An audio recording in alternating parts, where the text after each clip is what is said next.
ہم صلوات پڑھ دے محمد صلی علی محمد وعلی۔ ماہانہ درس اخلاق کا جو سلسلہ ہے اس کے ضمن میں آج چونکہ امام علی نقی علیہ السلام کی ولادت باسعادت آپ سب کو ہدیہ تبریک پیش کرتا ہوں، تو اس سلسلہ درس اخلاق میں امام علیہ السلام کی زندگی کے چند پہلوؤں کی طرف اشارہ کرتے ہیں۔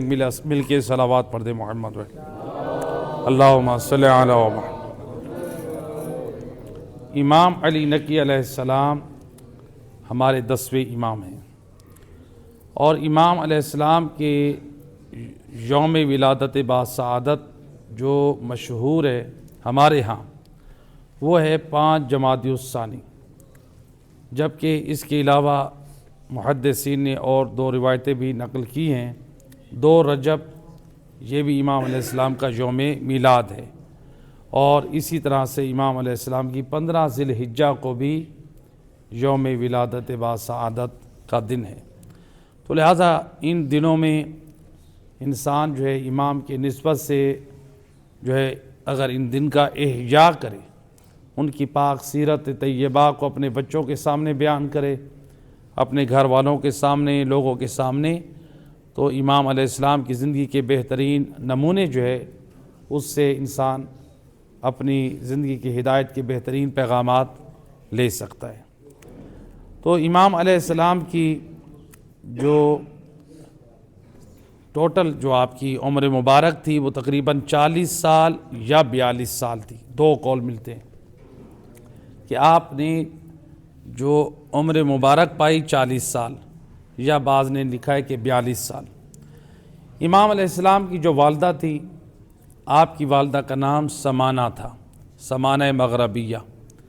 تو بعض افراد پوچھتے ہیں کہ سمانہ کا مطلب کیا ہے؟ تو سمانہ کا مطلب جو ہے یعنی توشہ، زاد راہ، یعنی وہ قیمتی چیز جس کے بغیر انسان جو ہے یعنی اس کی زندگی ادھوری ہو۔ تو لہٰذا سمانہ نام جو ہے امام علیہ السلام کی والدہ گرامی کا نام تھا، اور روایات میں ملتا ہے کہ بی بی سمانہ مغربیہ امام علیہ السلام کی والدہ اتنی باعظمت تھی کہ کثرت سے آپ روزے رکھتی تھی، یعنی گرمیوں میں یا سردیوں میں۔ تو ماشاءاللہ بھی ماہ رجب اور ماہ رمضان اور ماہ شعبان، تو ماشاءاللہ آج بھی کتنے اہل ایمان نے روزہ رکھا ہوگا، کہ جیسا کہ روایت میں امام فرماتے ہیں جو رجب میں جمعرات، جمعہ اور ہفتہ کے دن روزہ رکھتا ہے، پروردگار اس کو 900 سال روزے کا ثواب عطا کرتا ہے، اور اگر کوئی ایک دن روزہ رکھتا ہے تو یعنی اس کو 300 سال کے روزوں کا ثواب ملتا ہے۔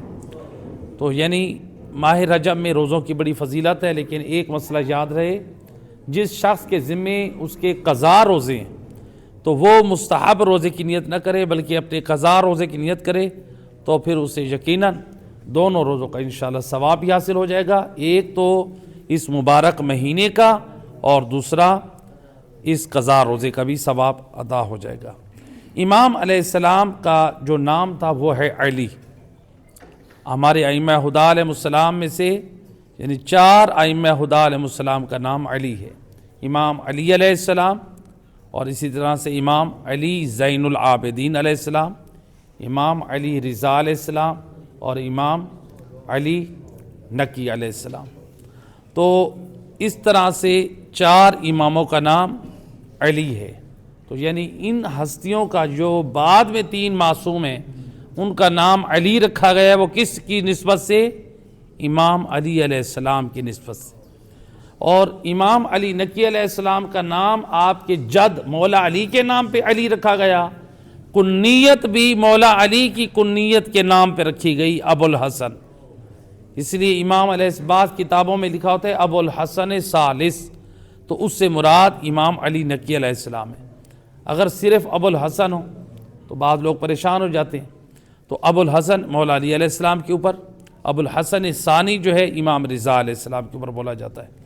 تو لہٰذا یہ امام کی یہ کنیت تھی۔ امام کی القابات، امام کے ساتھ جو ہمارے ہاں مشہور ہے علی نقی علیہ السلام، یہ جو ہم نقی لگاتے ہیں یہ امام کے لقب کا اضافہ کرتے ہیں کہ یعنی امام کے نام کو دوسرے اماموں سے مکس نہ ہو جائے، کہ جو ہمارے 10ویں امام ہیں یعنی وہ علی تو ہیں لیکن وہ نقی ہیں، صاحب نقاوت ہیں۔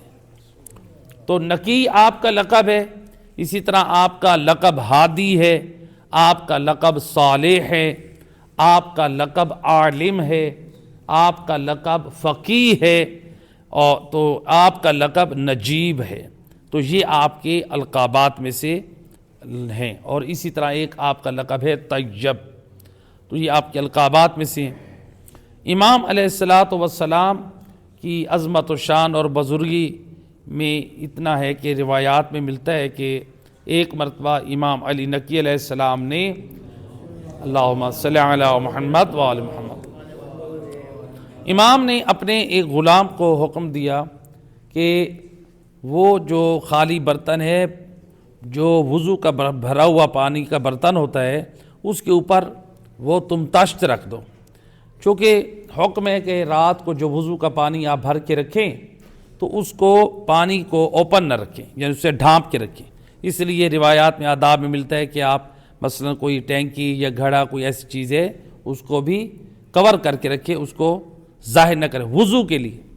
تو جو پینے کے لیے اس کے لیے بھی خاص اہتمام کا خیال کرنا چاہیے، اور عام طور پہ جو ٹینکیز ہوتی ہیں ہماری تو اس میں بھی یعنی کور رکھنی چاہیے۔ آج کل تو ویسے بھی جو ضروریات زندگی کا تقاضا ہے کہ آپ دیکھ لیں اگر ٹینکی کو آپ اوپن رکھتے ہیں تو ڈینگی مچھر یا کتنی ایسی چیزیں جو ہیں وہ حیوانات پرندے اس کے اندر جا سکتے ہیں۔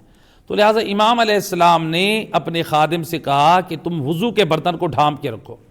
وہ کہتے ہیں امام کے حکم کو میں نے فراموش کر دیا۔ جب رات کا وقت ہوا امام علیہ السلام بستر نیند سے بیدار ہوئے تو ایک مرتبہ امام نے مجھے بلند آواز دی تو میں گھبرا گیا، ڈر گیا کہ میں نے جو نافرمانی کی ہے، شاید جو پانی کا برتن نہیں رکھا تو امام مجھ پہ ناراض ہوں گے۔ تو جب میں پہنچا امام کی خدمت میں، امام علیہ السلام فرماتے ہیں تمہیں پتہ نہیں ہے کہ میری عادت نہیں ہے کہ میں گرم پانی سے وضو کروں، تو میرے لیے یہ گرم پانی کیوں تو نے بھر کے رکھا ہے؟ تو چونکہ روایت کہتی ہے وہ سرد راتیں تھیں، تو میں نے عرض کی فرزند رسول میں تو بھول چکا تھا، نہ میں نے پانی بھر کے رکھا نہ میں نے اس کے اوپر تشت رکھا، یہ گرم پانی کہاں سے آیا؟ اس وقت امام علیہ السلام نے فرمایا حمد ہے اس خدا کی جو اپنے بندے کو عبادت پر بہترین مددگار اس کو مدد فرما رہا ہے، کہ جب اللہ ہماری غیب سے مدد کر رہا ہے عبادت میں، یعنی اللہ میرے لیے گرم پانی کا انتظام کر رہا ہے، تو پھر مجھے بھی پانی استعمال کرنے میں کوئی رکاوٹ نہیں ہے۔ تو پھر اس لیے امام علیہ السلام نے فرمایا کہ میرے جد رسول کا فرمان ہے کہ جو اللہ کی عطا کو قبول نہ کرے تو اللہ اس پر غضبناک ہوتا ہے۔ تو لہٰذا یعنی اس میں یہ ایک بہترین امام علیہ السلام نے ہمیں پیغام دیا۔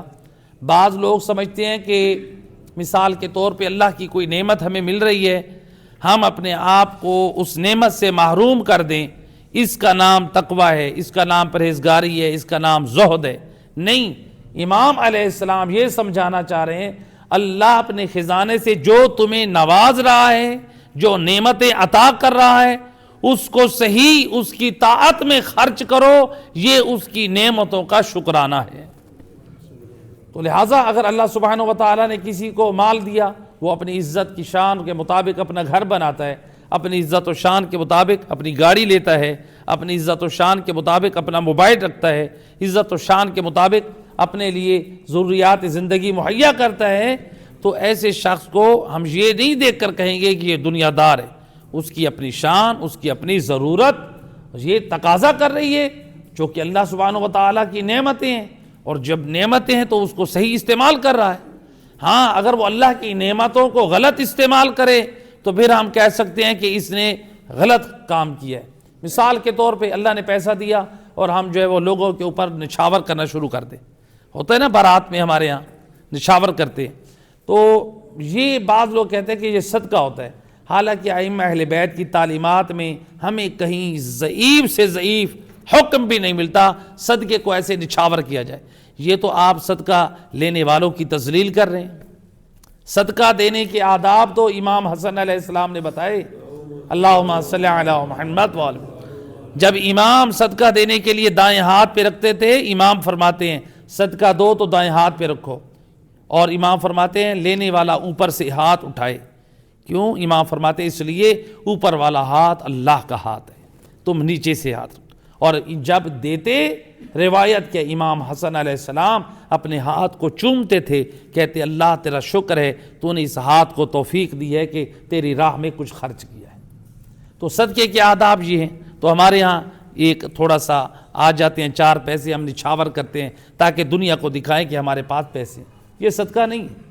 آپ شادی نوجوان کی لے کے جا رہے ہیں، آپ صدقہ دیں، کسی غریب کے گھر میں آٹے کی بوری پہنچوائیں، یہ صدقہ ہے جس پر اہل بیت راضی ہوتے ہیں۔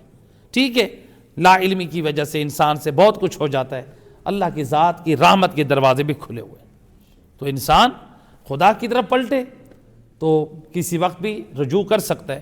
تو لہٰذا ان چیزوں کی ہمیں اصلاح کی ضرورت ہے، یعنی صدقہ دیں تو ہاتھ میں دیں، پوشیدہ دیں۔ افضل صدقہ اس لیے کہا گیا ہے کہ مثلا چھپ کے آپ دیں، حتیٰ کہ فقہاء فرماتے جو پیسہ آپ نے اسراف کر دیا، ضائع کر دیا۔ اب دیکھیں یہ رجب میں یا شعبان میں بعض لوگ ہوتے ہیں آتش بازیاں کرتے ہیں، تو اگر آتش بازی آپ کر رہے ہیں اسراف میں شمار ہو رہی ہے، اس کا تو اسلام کو کوئی فائدہ نہیں۔ یہی آتش بازی ہم کر رہے ہیں مثال کے طور پہ، اس آتش بازی سے کسی سادات کے گھر میں کھانا پک سکتا ہے؟ نہیں پک سکتا۔ کسی سادات کے غریب مومن کے آپ کھانا لے کے دے سکتے ہیں کہ نہیں دے سکتے؟ اس کو سوٹ لے کے دے سکتے ہیں نا؟ ہزاروں روپے کی جو ہم آتش بازی کرتے ہیں یا ہم اسی طرح سے اور ایسے کام کرتے ہیں جس سے کسی مومن کو فائدہ نہیں ہے، انسانیت کو فائدہ نہیں ہے، تو لہٰذا اس کا قیامت والے دن حساب دینا پڑے گا۔ لہٰذا وہ آپ کریں۔ اس لیے ائمہ ہدیٰ علیہ السلام کے جو جشن کے ایام آ رہے ہیں اس پہ بہترین ہمارے دسترخوان بچھنے چاہیے، اور اس کو اہل سنت کو بھی انوائٹ کرنا چاہیے تاکہ وہ آئیں تو دیکھ کر جائیں کہ آج علی والوں نے علی کے نام پہ کتنا بہترین دسترخوان سجایا ہے، اور اس دسترخوان پہ آپ اہل سنت کو بلائیں، کھانا کھلائیں، غریب لوگوں کو آپ لباس پہنائیں، آپ وہاں پر جو ہے مستحق غریب لوگوں کو آپ مولا علی اور اہل بیت کی محبت میں عیدی بانٹیں، تاکہ ہمارے آئے ہوئے میلاد سے دنیا والے پیغام ہدایت لے کر جائیں۔ آج ہم علی کے میلاد میں گئے تھے، آج ہم سوٹ لے کر آئے ہیں۔ آج ہم علی مولا کے میلاد میں گئے تھے، آج ہم پیٹ بھر کے کھانا کھا کے ہیں۔ آج مولا علی کے میلاد میں گئے تھے، آج ہم عیدی لے کر آئے ہیں۔ غیروں پر بھی ایک ہمارا اچھا تاثر جانا چاہیے، تو لہٰذا ان چیزوں کی اصلاح کی ضرورت ہے۔ صلوات پڑھ دے محمد و اہل بیت، اللہم صلی علی۔ اس کے بعد امام علیہ السلام کی زندگی کے دوسرا پہلو، امام علیہ السلام کے زمانے میں ایک خاتون نے دعویٰ کیا کہ میں زینب بنت فاطمہ الزہرا ہوں، اس نے دعویٰ کیا۔ اب اس نے جو دعویٰ کیا یہ دعویٰ اب بہت بڑا تھا، بعض لوگ اس دعوے کی وجہ سے اس خاتون کے تقدس اور عزت میں اس کا احترام کرنے لگے۔ یہ خبر پھیلتے پھیلتے اس دور کا جو حاکم تھا متوکل عباسی، جو اپنے زمانے کا ظالم ترین انسان تھا، اس تک یہ خبر پہنچی۔ یہ کون ظالم تھا؟ متوکل عباسی۔ تاریخ میں ملتا ہے یہ متوکل عباسی اپنے زمانے کا اتنا بڑا ظالم تھا، مولا علی علیہ السلام نے اپنے زمانے میں اس کے ظلم کی خبر دی تھی، فرمایا تھا کہ ان کا جو آئے گا وہ اپنے زمانے کا ظالم ترین ہوگا۔ اس لیے تاریخ نے نقل کیا اپنے زمانے کا یزید تھا یہ متوکل عباسی۔ اس نے ایک مرتبہ نہیں متعدد مرتبہ امام حسین علیہ السلام کی قبر کو منہدم کرنے کی کوشش کی متوکل عباسی نے۔ ایک مرتبہ بیلوں سے بیل کے ساتھ ہل چلوانے کی کوشش کی گئی۔ یہ بدبخت امام حسین ابن علی سے دشمنی اور عداوت رکھتا تھا، لیکن قربان جاؤں ادھر سے وہ حیوان زہرا کے لال حسین کی معرفت اور عظمت رکھتے تھے۔ روایات اور تاریخ گواہ ہے ان بیلوں کو اتنا مارا گیا، وہ مار کھا کھا کے مر تو گئے لیکن قبر حسین ابن علی پہ ہل چلانے کے لیے تیار نہ ہوئے۔ اللہم صلی علی محمد و آل محمد۔ بالآخر اس نے شقی القلب لوگوں کو اس نے آمادہ کیا، جو اس وقت 4 ستون تھے اور ایک چھت تھی مختصر۔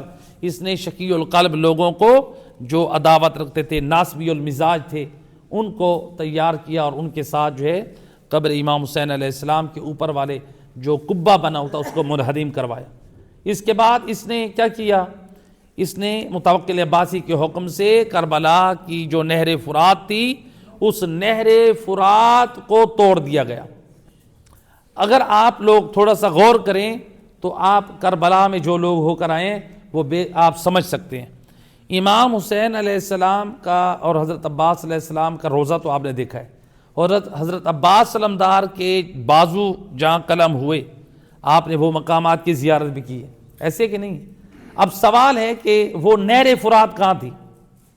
چونکہ حضرت عباس علمدار اس نہر سے آ رہے تھے خیام کی طرف، جب خیام کی طرف آ رہے تھے تو یعنی حضرت عباس علمدار کا، اب دیکھیں میں آپ کو پورا نقشہ کربلا بتا رہا ہوں۔ امام حسین علیہ السلام کا روزہ یہاں ہے، حضرت عباس علمدار کا روزہ یہاں ہے، اور اس طرف ہے تلہ زینبیہ، خیام حسین اس طرف ہے۔ آپ اپنے آپ کو کربلا میں اور یہاں پر پیش کریں، امام حسین علیہ السلام کا روزہ یہاں پہ، حضرت عباس علمدار کا روزہ یہاں پہ، اور آپ جاتے ہیں حضرت عباس علمدار کے دو بازو جہاں شہید ہوئے، ایک روزے سے اس طرف اور دوسرا اس طرف کونے میں۔ اب نہر کس طرف تھی؟ جو نہر فرات تھی، یہ نہر فراتی ایسے بہ رہی تھی، یعنی ایسے بہ رہی تھی، اس طرف سے ایسے جا رہی تھی۔ لیکن آج کے زمانے میں آپ جائیں تو نہر کہاں جا رہی ہے؟ نہر ایسے نہیں جا رہی، نہر ادھر سے ایسے جا رہی پیچھے سے، ان حضرت عباس کے حرم اور امام حسین علیہ السلام کے حرم کے بیک سائڈ سے ادھر سے جا رہی ہے۔ تو یہ کب سے ہوئی؟ جب متوکل عباسی ملعون لعنت اللہ علیہ نے یہ نہر توڑوائی تھی تو وہ ساری نہر کا پانی کربلا میں آ گیا تھا، اور صرف امام حسین علیہ السلام کی قبر مبارک جو تھی وہ پانی سے محفوظ رہی، اور پانی قبر حسین کا طواف کر رہا تھا، گویا زبان حال سے بتا رہا تھا اے دشمن حسین، تو قبر حسین کو منہدم کرنا چاہتا ہے، قبر حسین تو طواف کے قابل ہے۔ تو پانی اب حسین ابن علی کی قبر کی عظمت کو بیان کر، اس لیے اس جگہ کو حائر حسینی کا نام دیا گیا، جہاں پر پانی بھی نہ گیا وہی جگہ حائر حسینی، قبہ حسینی اس جگہ پر بنایا گیا۔ اس جگہ کے اندر زائر ایک دن کے لیے بھی کربلا جائے تو پوری نماز مکمل کرے، اس جگہ کی ایک مقام عظمت ہے۔ اس لیے امام جعفر صادق علیہ السلام فرماتے ہیں اللہم صلی علی محمد وآلہ، امام فرماتے قبہ امام حسین علیہ السلام کے نیچے جو بھی دعا کی جائے وہ دعا مستجاب ہوتی ہے۔ یہ امام حسین علیہ السلام کی شہادت کے بعد اللہ نے اپنے اوپر ایک حق رکھا ہے۔ تو لہٰذا یہ جو ہے متوکل عباسی اپنے زمانے کا ظالم، اہل بیت اطہار کے حبداروں اور شیعوں پر اس کے کیا مظالم تھے، تاریخ میں ملتا ہے کہ ان کا جرم کیا تھا۔ یہ حسین ابن علی سے، اولاد علی سے محبت کرتے تھے۔ جرم کیا تھا؟ اہل بیت سے محبت کرتے تھے۔ ان کی محبت کے جرم میں ان کو زندانوں میں بند کیا گیا، اور تاریخ گواہ ہے ان زندانوں میں سانپ اور بچھوؤں سے بھرے ہوئے مٹکے ان آل محمد کے حبداروں کے اوپر چھوڑے جاتے، اور ان کو کہا جاتا کہ یا تو اہل بیت کا دروازہ چھوڑو ورنہ ہم تم پر یہ سانپ اور بچھو چھوڑ دیں گے۔ وہ تڑپ تڑپ کر جان دے کے کہتے ہم جان تو چھوڑ سکتے ہیں، ہم آل محمد کا دین اور محبت نہیں چھوڑ سکتے۔ تو یہ آج دنیا ہمیں اگر ڈرانے کی کوشش کرتی ہے، یہ ہر زمانے میں دنیا والوں کی کوشش تھی کہ آل محمد کے چاہنے والوں کا نام ختم کر دیا جائے، ان کی تعداد کو ختم کر دیا جائے۔ یہ مٹانے والے خود تو مٹ جائیں گے، نہ حسین ابن علی کا نام مٹا سکیں گے، نہ حسین کے حبداروں کو مٹا سکیں گے۔ صلوات پڑھ دے محمد والا صلی اللہ علیہ۔ اس لیے کہ حسینیت کو مٹانے کی جس نے بھی کوشش کی ہے وہ خود مٹا ہے، وہ خود ذلیل ہوا ہے۔ حسین تو وہ ہیں کہ جس کو کی بقا کے لیے رسول اپنی محبت کی قربانی دے رہے ہیں۔ روایت ہے علماء محدثین سب نے نقل کیا، ایک دن اللہ کے رسول بیٹھے ہیں اور آپ کے ایک زانو پر حضرت امام حسین بیٹھے ہیں اور دوسرے پہ آپ کے فرزند حضرت ابراہیم بیٹھے ہیں۔ جبرائیل امین آ کر کہتے ہیں یا رسول اللہ کے دو عالم فرماتا ہے ان میں سے کسی ایک کا اختیار کریں، ایک کو ہم نے لینا ہے، ایک کو باقی رکھنا ہے۔ سید رسول نے دیکھا حسین کی طرف، اپنے فرزند ابراہیم کی طرف، فرماتے ہیں ابراہیم کو لے لو، حسین کو باقی رہنے دو۔ رسول نے بتایا حسینیت نام ہے جس پر نبی اپنی اولاد کو قربان کر دے. یہ تو ہمیں رسول نے اپنی زندگی سے درس دیا ہے. تو ہماری جانیں اتنی کہاں سے کب سے قیمتی بن گئی ہیں. ہم تو حسین ابن علی کے اوپر اپنی جانیں بھی قربان کرنے کے لیے تیار ہیں, سب کچھ قربان کرنے کے لیے تیار ہیں. تو لہٰذا امام حسین ابن علی کی یہ محبت, تو یہ جو تھا یہ دشمن وقت اس سے برداشت نہیں تھا کہ حسین ابن علی کے عزادار, حسین ابن علی کے زوار کیوں آتے ہیں کربلا میں, ان کو زندانوں میں بند کیا جاتا, ان کے اوپر سانپ اور بچھوؤں سے بھرے مٹکے چھوڑے جاتے, اس قدر ظلم. اور جہاں تک نہیں بلکہ تاریخ کہتی ہے کہ ان زندانوں میں تنور بنائے گئے جہاں پر زیتون کی لکڑیاں اور تیل سے آگ جلائی جاتی. زیتون کی لکڑی اس لیے جلائی جاتی تھی چونکہ باقی لکڑیوں کی نسبت اس کی حرارت زیادہ ہوتی تھی, اس کی گرمی زیادہ ہوتی تھی. تو آل محمد کے حوبداروں کو یہ اختیار دیا جاتا, یا تو اس کی گرمی سے تڑپ تڑپ کے مر جاؤ گے یا پھر بیزاری کرو حسین ابن علی سے, پھر تمہیں آزادی ملے گی. وہ کہتے تھے ہمیں روح سے آزادی مل جائے, ہم حسین سے آزاد نہیں ہونا چاہتے, ہم اس دروازے کے غلام بن کے رہیں گے. تو لہٰذا یہ متوکل عباسی اپنے زمانے کا بہت بڑا ظالم اور سفاق تھا. اس کے زمانے میں ایک واقعہ بڑا عجیب غریب جو ہے وہ وجود میں آیا. ایک خاتون تھی جس نے یہ دعویٰ کیا کہ میں زینب بنت فاطمۃ الزہرا ہوں. ایک صلوات پڑھیں محمد و اہل بیت, اللہم صلی علی محمد و آل. میں زینب بنت فاطمۃ الزہرا ہوں. جب اس نے یہ دعویٰ کیا تو لوگ پریشان ہوئے, لوگ اس کی عزت و احترام کرنے لگے. یہ بات پہنچی متوکل عباسی تک. اس نے بڑے بڑے جو آل ابی طالب میں سے جو بنی عباس کے بڑے بڑے سردار تھے بلایا, بتاؤ. انہوں نے کہا جناب زینب بنت علی کی وفات فلاں سن میں ہو چکی ہے, یہ دعوے میں جھوٹی ہے. تو پھر کیا کریں؟ کہا کہ اس مشکل میں اگر ایک ہی دروازہ ہے, وہ علی کا فرزند علی. دنیا والوں کو جب بھی اپنی مشکل کے حل کے لیے کسی دروازے کو دیکھنا پڑا تو علی یا اولاد علی کا دروازہ نظر آیا. تو لہٰذا متوکل عباسی دنیا والے پہنچے امام علی نقی علیہ السلام کے دروازے پہ, اے وقت کے علی آپ ہماری اس میں مدد فرمائیے. امام علیہ السلام نے فرمایا کہ جب امام علیہ السلام کچھ فاطمی سادات کے ساتھ اپنی اولاد کے ساتھ پہنچے, امام علیہ السلام نے فرمایا کہ یہ عورت کیا دعویٰ کر رہی ہے؟ یہ کہتے ہیں کہ یہ دعویٰ کرتی ہے کہ میں زینب بنت علی ہوں, اور اس سے کہا گیا کہ تم ایسی جوان کیوں ہو؟ تو کہتی ہے میرے اوپر رسول اللہ نے ہاتھ پھیرا تھا, ہر 40 سال بعد میں جوان ہو جاتی ہوں. اچھا, تو کہا آپ نے فرمایا کہ اس کے جھوٹ کی دلیل موجود ہے. چونکہ اللہ نے اولاد فاطمہ کے گوشت کو درندوں پر, حیوان پر, ان حیوانوں پر, چیرنے پھاڑنے والوں پر حرام قرار دیا ہے. اس کو درندوں کے حوالے کرو, اگر انہوں نے اس کا احترام کیا تو یہ اولاد فاطمہ میں سے ہے, اگر اس کو کھا گئے تو پھر یہ جھوٹی تھی. تو جب امام علیہ السلام نے یہ فرمایا تو ایک مرتبہ وہ خاتون بولی, کہتی ہیں کہ یہ مجھے قتل کرنے کی ایک سازش ہے, ایسی کوئی بات نہیں ہے. تو امام علیہ السلام فرماتے ہیں اگر تم چاہتے ہو کہ میں اپنے دعوے میں سچا ہوں تو پھر یہ ہے, میں اپنے دعوے کا ثبوت دیتا ہوں. یہ اولاد فاطمہ میں سے یہ کچھ سادات ہیں, ان کو درندوں کے حوالے کرو, اگر وہ ان کا احترام کریں تو سمجھ لینا یہ فاطمہ زہرا کی اولاد ہیں, اگر کھا جائیں تو سمجھ لینا یہ فاطمہ زہرا کی اولاد نہیں. تو اب متوکل عباسی دشمن اہل بیت تھا. اس نے موقع سے فائدہ اٹھاتے ہوئے اس نے کہا کہ اے فرزند رسول آپ خود کیوں نہیں جاتے؟ اب وہ چاہتا تھا کہ ایک تیر سے دو شکار ہو جائے, میرے تو راستے سے امام علیہ السلام ہٹ جائیں گے. اس نے کہا کہ آپ خود تشریف لے جائیں تاکہ ہم دیکھ لیں کہ آپ کی حقانیت کی دلیل ہے.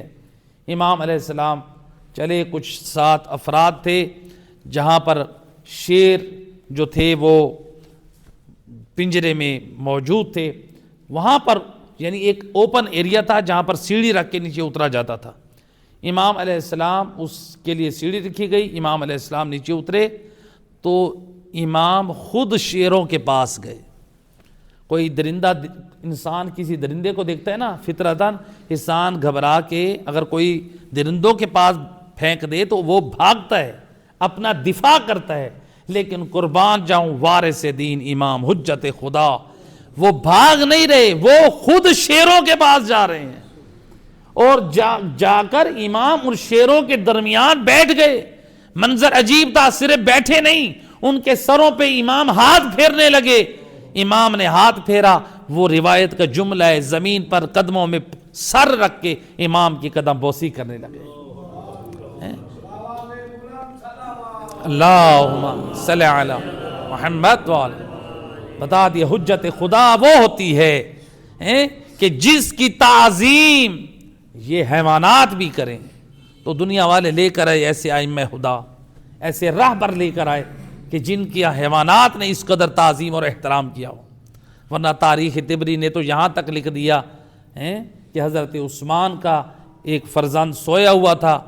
آج دنیا والے تو بڑے چرچے کرتے ہیں، ذوالنورین، وہ 2 نور حاصل ہیں ان کو، تو نسبت دیتے ہیں رسول خدا صلی اللہ علیہ وآلہ وسلم کی طرف کہ بھئی رسول کی 2 بیٹیوں سے وہ بیائے گئے ہیں، ان 2 بیٹیوں کے وہ شوہر بنے۔ تو بہرحال یہ ایک تاریخی اختلاف ہے، تو لہٰذا دنیا والے نسبت دیتے ہیں حسن و حسین کی عظمت کی طرف دیکھتے ہوئے کہتے ہیں حضرت عثمان کے وہ فرزند بھی نواسہ رسول بنتے ہیں۔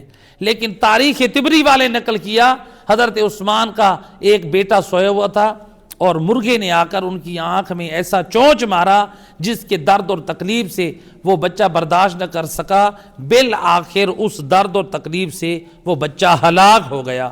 تو میں کہتا ہوں یہ ہے حضرت عثمان کا فرزند، بھلا دنیا کیا مقابلہ کرے حسن و حسین سے۔ تاریخ کہتی ہے ایک دن امام حسن امام حسین علیہ السلام جب آپ گم ہو گئے، تو جب تلاش کرتے کرتے رسول اللہ اور اصحاب رسول جب پہنچے تو ایک باغ میں کیا دیکھا کہ منہ میں ایک سانپ پتہ لیے حسن و حسین کے اوپر بیٹھا ہے سایہ کر کے۔ تو ذرا تاریخ کا مطالعہ کریں اور دیکھیں، حقیقت دیکھیں، دنیا مقابلہ کر رہی ہے اس گھرانے کے ساتھ، ان ہستیوں کے ساتھ کہ ایک بچے کی آنکھ میں چونچ مار رہا ہے مرغا اور وہ ہلاک ہو رہا ہے، اور کسی بچے پر حسن و حسین پر ایک زہریلا سانپ ان کی تعظیم کے لیے پتہ منہ میں لے کر بیٹھا ہے۔ فیصلہ حیوانات محبت کر کے بتا رہے ہیں یا محبت نہ کر کے بتا رہے ہیں، کون سا گھرانہ لائق تعظیم ہے؟ صلوات پڑھ دے محمد والے، اللہم صلی علی محمد والے۔ اب اس کے وزیر نے کہا، متوکل عباسی کے وزیر نے کہا یہ لوگوں تک خبر پہنچ جائے گی، ان کی امامت کی حقانیت واضح ہو جائے گی، لہذا امام کو جلدی سے باہر نکالو۔ امام علیہ السلام کو کہا گیا کہ فرزند رسول جلدی سے باہر آ جائیں۔ امام جب باہر آئے تو شیر دوبارہ دوڑ کر امام کے پاس آئے۔ پہلے امام گئے، اب شیر دوڑ کر آئے۔ امام علیہ السلام نکلنا چاہتے ہیں، وہ اپنا بدن امام کے پاک بدن طاہر سے مس کر رہے ہیں۔ اللہ اکبر، حجت خدا ہو تو ایسی ہو۔ لہٰذا امام علیہ السلام جب وہاں سے باہر آئے تو اب جب دیکھا نا، امام علیہ السلام فرماتے ہاں اب کیا فیصلہ ہے؟ ایک مرتبہ کہتی ہے کہ فرزند رسول معافی چاہتی ہوں، میں نے فقر اور فاقے کی وجہ سے میں نے یہ کہا تھا کہ میں زینب بنت علی ہوں، یعنی حالات نے مجبور کر دیا تھا، میں نے اپنے آپ کو سید بنا دیا تھا۔ آج دیکھ لیں اس روایت سے ہمیں کیا پیغام ملا۔ آج بھی آپ کو کتنے مقامات پر ایسے لوگ ملتے ہیں جو نہیں معلوم ان کے پیچھے سے وہ کیا ہوتے ہیں، آتے ہیں نئی جگہ پر، وہ کہتے ہیں ہم اولاد رسول ہیں، ہم سادات ہیں، ہماری مدد کرو۔ بات ٹھیک ہے، اگر کوئی مومن ہے، ضرورت مند ہے، سفر میں آیا ہے، تو آپ بقدر ضرورت اس کی مدد کر دیں، اگر آپ یہ جان لیں کہ یہ واقعاً مومن ہے یا اولاد رسول ہے۔ لیکن جو خمس ہے، سادات کا جو حق ہے، اس لیے فقہا فرماتے ہیں، آیت اللہ سستانی فقہا، آپ ان سادات کو یہ خمس کا حصہ دیں جو آپ کے علاقوں میں جدی پشتی جو سادات مشہور ہوں کہ جن کا سید ہونا اصلی حسب نسب کے اعتبار سے ثابت ہو، آپ اس سید کو دیں، ان سادات کو مقدم کریں۔ اور ان سادات میں سے ان کی چند شرطیں ہیں، آپ جس سید کو دیں خمس وہ نمازی ہو، دوسرا وہ کھلے عام گناہ کرنے والا نہ ہو، مثلا داڑھی شیو کرنے والا نہ ہو، نمبر 3 وہ سید شرابی نہ ہو۔ یہ شرائط ہیں۔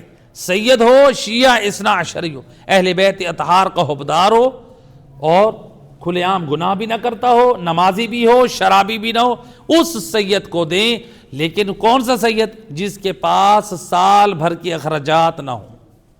بعض اوقات ہوتے ہیں نا، سادات ہو یا غیر سادات، میں صرف سادات کی نہیں، اب تو غیر سادات بھی بہت سارے ہیں، وہ کہتے ہیں کمائیں گے لوگ اور کھائیں گے ہم، ہمیں محلے کے فلاں صاحب، فلاں حاجمی صاحب دے دیں گے، مجھے فلاں صدیقی صاحب دے دیں گے، فلاں سیٹھ صاحب دے دیں گے، فلاں ملک صاحب دے دیں گے، ہمارے گھر کا نظام چل جائے گا۔ آیت اللہ سستانی فرماتے ہیں جو لوگ سست اور کاہل ہیں، کماتے نہیں ہیں، ان کو نہ آپ زکوٰۃ فطرہ دے سکتے ہیں، نہ آپ ان کو سادات کو سہم سادات دے سکتے ہیں، آپ نہیں دے سکتے جو سست اور کاہل ہیں، اس انتظار میں رہتے ہیں کہ لوگ ہمیں دیں گے تو ہم اپنے گھر کا نظام چلائیں گے۔ لہٰذا سہم سادات خبز کا یہ جو دوسرا حصہ ہے، یہ سہم امام جو ہم نکالتے ہیں نا، اس سے بھی زیادہ اہم ہے، اس کی شرائط اس سے بھی زیادہ سخت ہے، لہٰذا ان چیزوں کی طرف توجہ کرنی چاہیے۔ تو لہٰذا امام علیہ السلام کا ایک آخری فرمان، امام علیہ السلام صلوات پڑھیں محمد علیہ، امام علیہ السلام فرماتے ہیں من راضی عن نفسہ قصر الساخطون علیہ، بڑا عظیم امام کا ایک جامع پیغام ہے۔ امام فرماتے ہیں کہ جو شخص اپنے نفس پہ راضی ہوتا ہے اس پر زیادہ لوگ اس پر کیا ہوتے ہیں؟ ناراض رہتے ہیں۔ کیا مطلب؟ یعنی وہ صرف اپنی پرواہ کرتا ہے، لوگوں کی پرواہ نہیں کرتا۔ جو اپنے نفس پہ راضی رہتا ہے وہ اپنے آپ میں خوش ہوتا ہے، میں نے بڑا تیر مار لیا، میں نے یہ بڑا کام کر لیا، میں نے فلاں کام کر لیا۔ اپنے نفس پہ راضی رہتا ہے نا، جو صرف اپنے نفس پہ راضی رہتا ہے، یعنی اپنی ذات کو خوش کرتا ہے، امام علیہ السلام فرماتے ہیں اس پہ اکثر لوگ ناراض رہتے ہیں، اس پر اکثر ناراض رہتے ہیں۔ اب اس میں سے اکثر کون ناراض ہیں؟ اس پہ اللہ کی ذات بھی ناراض ہو سکتی ہے، اس پہ نبی کی ذات بھی ناراض ہو سکتی ہے، ائمہ خدا کی ذات بھی ناراض ہو سکتی ہے۔ گویا مومن کے کام سے پہلے معیار یہ ہونا چاہیے کہ میں رضائے الہی کے لیے انجام دوں۔ اگر میرے کسی کام کو انجام دینے سے پہلے یہ بناوٹ آ جائے میں فلاں کو راضی کروں، میں فلاں کو راضی کروں، میں فلاں کو راضی کروں، وہ تو قربت کے منافی ہے۔ اس لیے علماء اخلاق نے کتنے قیمتی نکات بیان کیے ہیں، حتیٰ کہ آپ نے کوئی نیکی انجام دے دی، مثلا مثال کے طور پہ کسی نے مدرسہ دینیہ بنا دیا، کسی نے امام بارگاہ بنا دیا، کسی نے مسجد بنا دی، کسی نے کوئی ایسا عظیم کام کر دیا، اب اس کے بعد مثال کے طور پہ لوگوں سے توقع رکھے کہ میری تعریف کرے اس اچھے کام پہ، فقہا فرماتے ہیں یہ بھی ریاکاری ہے، کیونکہ تم تو لوگوں سے تقاضا کرے۔ اور مولا علی علیہ السلام یہی فرماتے ہیں، امام فرماتے ہیں ریاکار کو اپنے آپ سے پہچاننا چاہیے، اگر لوگ اس کی مد و ثنا کریں اچھے کاموں پہ وہ خوش ہو تو اس کا مطلب ہے ریاکار ہے۔ اگر وہ لوگوں کے سامنے چست ہو جاتا ہے اور تنہائی میں سست ہو جاتا ہے، امام فرماتے ہیں یہ ریاکاری کی علامت ہے۔ تو لہٰذا ہر عمل سے پہلے ہمیں خلوص کے ساتھ رضا الہی کے لیے کام انجام دینا چاہیے۔ ہاں البتہ یہ اور بات ہے، معاشرے کے افراد پہ جو اچھے کام کرنے والے ہیں ان کی حوصلہ افزائی کرنی چاہیے، چونکہ رسول خدا صلی اللہ علیہ وآلہ وسلم اچھے کام کرنے والوں کو دعا دیتے تھے، آپ ان کی تائید کرتے تھے، آپ یہ کہتے تھے میں تمہارے ساتھ ہوں۔ تو گویا یہ بھی ہمارے پاس سیرت نبی ہے، اچھا کام کریں تو سنت رضا الہی کے مطابق، اور اچھا کام کرنے والوں کے ساتھ ہم شانہ بشانہ کھڑا ہوں، نہ کہ ان کے پاؤں کھینچیں یا ان کے کاموں میں ہم رکاوٹیں اور ان میں عیب تلاش کرنے کی کوشش کریں۔ پروردگارہ محمد و اہل بیت کے صدقے میں ہم سب کو امام علی نقی علیہ السلام کی پاک سیرت پہ عمل کی توفیق عطا فرما۔ اے کریم مہربان اللہ، اس امام علیہ السلام کی پاک سیرت جو ہمارے لیے اخلاقی نمونہ بنا، امام علیہ السلام کی سیرت کے ہمارے لیے باعث ہدایت اور وسیلہ قرار دے۔ اے کریم مہربان اللہ، صدقہ محمد و اہل بیت اس تبرک کا انتظام برادر محمد اسلم کی طرف سے قبول و منظور فرما۔ کریم مہربان اللہ ان کے والد مرحوم کی مغفرت فرما۔ اے کریم مہربان اللہ، حاضرین مومنین جتنے اس مسجد میں موجود ہیں سب کے مال جان رزق میں برکت عطا فرما، سب کی جملہ حاجات پوری فرما، سب